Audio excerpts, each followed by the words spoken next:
Alright, so on this episode of the Cobalt project, I'm going to be doing a front wheel hub slash wheel bearing. I already got a little bit of a head start, but haven't gotten too far. I'll go over it initially, and then we'll do a little time lapse, and then I'll go over the rest of it so you can actually see stuff. Well, first things first, take the wheel off, take off your axle nut. I used the big impact, this guy with a 35mm socket for the L and F cars. Broke it right off. Next you'll see a little divot right here. That's where you want to put a punch in there, spray some PB Blaster in there too, and hit it with a little mini sledge. That way you can get this axle loose. Yeah, there you go. So it's loose, because that's one issue that you might have where the axle is stuck into the hub. Luckily in my case, it's not stuck, so we're good from there. Next up is you want to take off the brake caliper, which are two 13 mils. Let me try and show you real quick.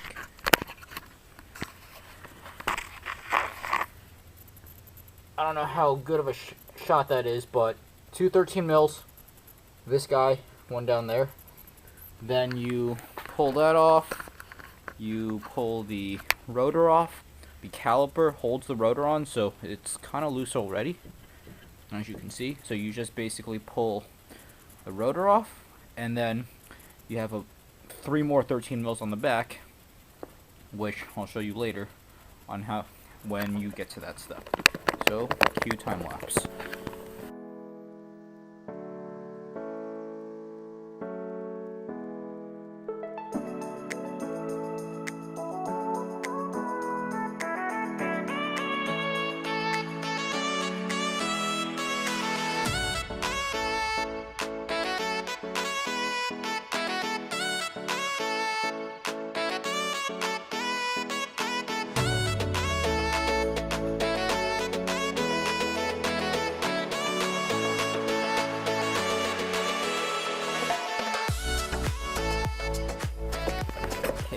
So, one thing I forgot, since I haven't worked on Brembo calipers in a while, ever since I worked at Porsche, but basically, to get these things off, it's kind of like a full assembly.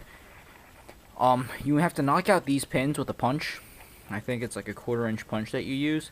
Knock these two pins out, this retaining clip comes off, and then the pads come out.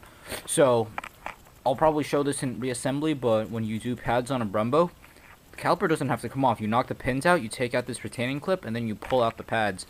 Then you do your best to compress the piston.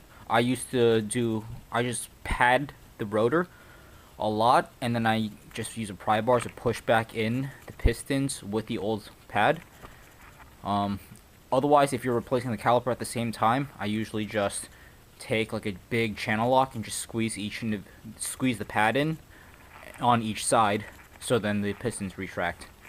But yeah, let me get this thing out, and then I'll give you a look at the wheel hub assembly area.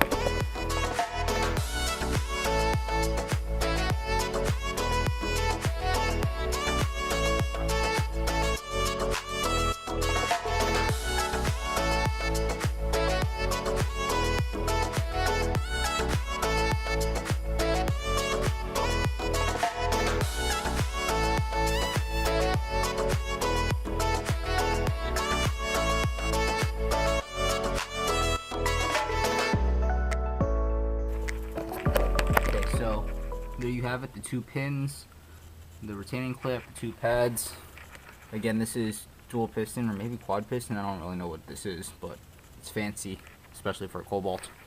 Tie your caliper out of the way. If I had a bungee cord, I'd use it, but I don't, so we're using some string that I found around the house. And well, here's your wheel hub. Again, at this point, axle is loose. So you have three 13 mils, one here, one there, then one there. It's on the back side of the knuckle over here. I already sprayed them down a little bit with PB Blaster, but basically your biggest issue right now might be that the hub is seized to the knuckle because you got some rust forming or whatnot, because this is steel most likely and this is aluminum. So yeah, just similar metals, not good. but we'll see where it goes. Yeah, time to break these guys loose.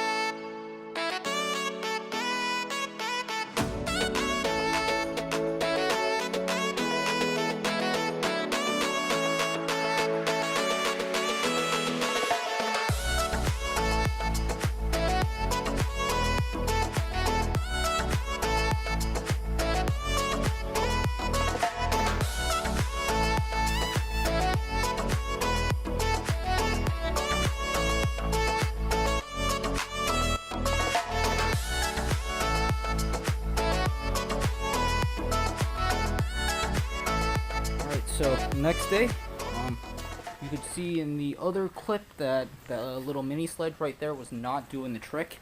So I resorted to renting a bunch of other tools, and what got it out is a slide hammer and a hub puller. And as you can see, it came out in two pieces, where the ABS sensor ring was still somewhat in the hub until I pulled it out. So yeah, new Timken hub, this guy. There's a lot of corrosion in there. The axle was not seized to the hub, it was really the hub to the knuckle. Let me show you the difference between the new hub and the old hub. You might be able to hear something pretty distinct. As soon as I get this camera set up for you.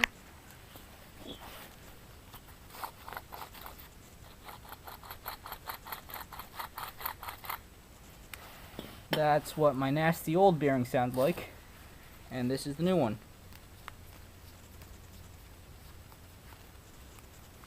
Dead silent. So yeah, it's somewhat smooth sailing, but I guess when you have aluminum on steel, definitely consider getting a hub puller and just don't mess around with the hammers or anything.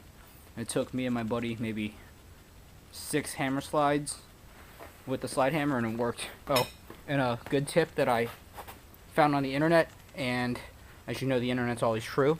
Take a rag or old t-shirt, like curl it up, wrap it around the hammer part really tight, so then you have this giant leverage arm.